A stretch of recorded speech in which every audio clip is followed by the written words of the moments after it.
ఇలా టిష్యూ వస్తాయి చూడండి. ఈ టిష్యూ ప్యూర్ కాస్మో టిష్యూ మీద ఉంటాయి. ఇది 250 రూపీస్ మీటర్ వస్తాయి ఓన్లీ.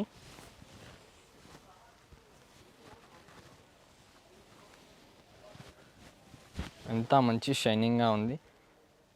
దానిలో ప్లేనే తీసుకుంటే 200 250 ఉంది. మీకు కలర్ తోటి మళ్ళీ కింద బార్డర్ చేసి ఇస్తున్నా మీకు కేవలం 250 రూపీస్ మీటర్. ఈ కలర్ కూడా చూసుకోవచ్చు. లావెండర్ ఉంది, గ్రీన్ ఉంది, వైట్ ఉంది, అన్ని కలర్స్ ఉంది. దానిలో డైబల్ కావాలి డైబల్ కూడా ఉంది. వీడియో లాస్ట్ వరకు చూడండి. ఇంకా మంచిగా ధమాకా ఆఫర్ ఇస్తున్నా హెవీ వర్క్ పైన. ఈ లాస్ట్ టైం కూడా పెట్టిన మంచి చాలా గ్రాండ్ అది వచ్చింది, రెస్పాన్స్ వచ్చింది దీనిది. ఓన్లీ 300 రూపీస్ మీటర్ వస్తాయి మీకు. టిష్యూ పైన ఉంటాయి. ఇది కింద ఎంబ్రాయిడరీ బార్డర్ వస్తాయి వర్క్ తోటి. వర్క్ అంటే చాలా హెవీగా వస్తాయి.